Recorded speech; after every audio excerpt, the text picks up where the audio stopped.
Dakota finals, I guess. What's the feeling like when you're heading into a do-or-die clash on Saturday? Oh, it's obviously really exciting for me.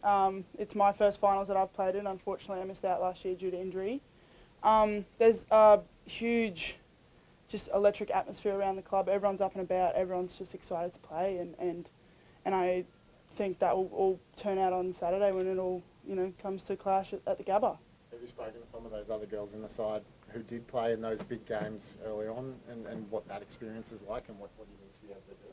Yeah, I've spoken to a few of the veterans, Kate Luckins, Bree Conan, Emma Zilke. They all get fed back the same information. Just control what you can control and make sure that you do your role, because what you've done so far in the year is honestly is obviously making a huge impact on the team. So yeah, just keep your head and make sure you keep inside the circle on the day. Would you like to see a massive crowd at the Gabba for this game? Oh, it'd be unreal, wouldn't it, filling out the stadium? No, it'd be a huge step in the right direction also for just women's footy in general, getting a huge crowd to a prelim at the Gabba. It'd be amazing for the start of women's footy, and to get a huge crowd would be truly amazing. We know you've done it kind of as Sophie said, anywhere, anytime, without a crowd, last minute changes, things like that. But do you feel like on Saturday in a do or die final, the crowd could prove to be that extra goal or whatever it might be, just to get you girls over the edge if it is going to be a close game? Hopefully not in your favour, but hopefully, we get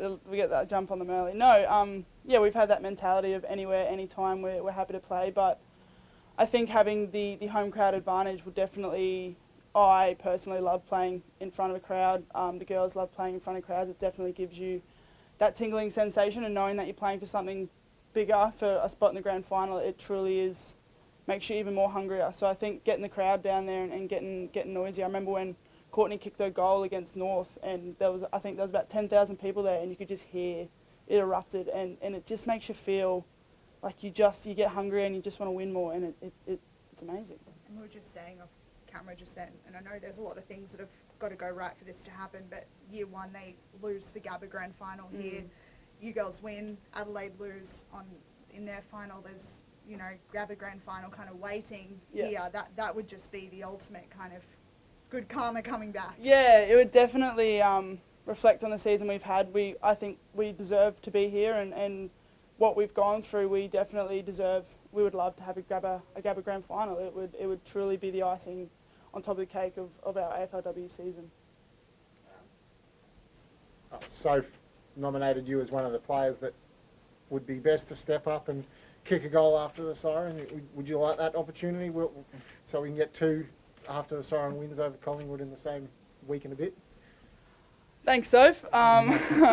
It's like she said, it's every childhood dream to kick a goal after the siren. I've definitely done my fair share of practice on the off-season to be able to kick goals. It was one of my downfalls last year, and I definitely wanted to improve that this year. So to have that opportunity, hopefully it doesn't get there. Hopefully we've got it in the bag before the siren, because we've done that a few times now. We've really got the old heart racing in the last few minutes. So to have that opportunity to kick after the siren, I'd take it with both hands and just focus on what I have to do, and then kick the goal, and the premiership cup's ours. So I definitely love that opportunity. Just speaking of that, you spoke about Courtney as well. That whole forward line has been incredible this season. What is it about the girls up the front there, and have you changed anything over the pre-season that's made them so dominant?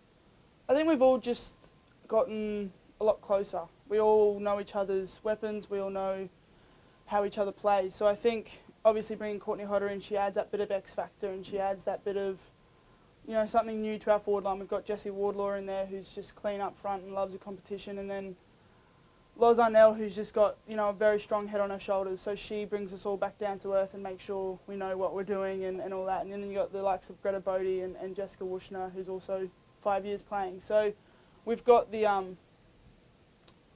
We've got the experience up front. So we've got the experience, we've got the newbies, we've got everyone just sort of intertwines really well, and it's a very good forward line. You mentioned playing at the Gabba and the tingles and excitement. Was there a bit of, the fact that you've played there already, and Collingwood will be coming in not having played in a stadium such as this, can that be a benefit, and can you be a bit overawed by it? Like, do you see, having played here last week, that's going to give you an extra benefit in playing in front of a big crowd? Yeah, I guess already having that experience under your belt makes for, you know, understanding how the game's going to roll out. Obviously, the crowd loves to get involved, and it could go one way or the other. Could it be daunting for the opposition? That's probably the way I should have Daunting? phrased that. Yeah. Yeah, look, it is a huge... Us girls, we play on open fields. We don't have the grandstand advantage, so we just play in front of a crowd of 5,000 odd people. But here at the Gabba, obviously, it is pretty daunting, I feel, for them coming into a huge stadium, lots of seats, hopefully packed. So I feel like it would be pretty daunting for them. Unlike us, we've now trained there a few nights in a row now, so we understand the ground, we understand all that sort of stuff. So it should be our benefit. However, it's finals footy, and it's red hot, and it is an exciting game, and it should be a great game. Was there any sense of, just on the COVID stuff last week, was there any sense of, oh no, here we go again at all last week, just with the lockdown, and then the numbers obviously weren't great early on, and as Sophie kind of said, you girls have done everything to deserve this home prelim, but just that sense of after last year got called off and all those kinds of things, was there any feeling of here we go again? No, the club gave us great sort of, they communicated with us very well about what's going to happen and all that sort of stuff. We never had doubt that the season would finish. We knew that it would go ahead no matter where, no matter when. I guess that's, I'm not sure. I'm just like, yeah, no matter where, no matter when, us girls are really flexible in that regard. So we were very fortunate enough to have that exemption to be able to train. So, but like they said, tell your employers, you know, you could be leaving whatever day, whatever time. So we were ready and we were willing to go. You know, we're anything to play footy at the moment. We'll do anything. That's the mindset the team's at. We'll go anywhere. We'll verse anyone. We'll play at any time. No crowd, all crowd. We just want to play footy, and we just want to play footy well. And that's all we really want to do.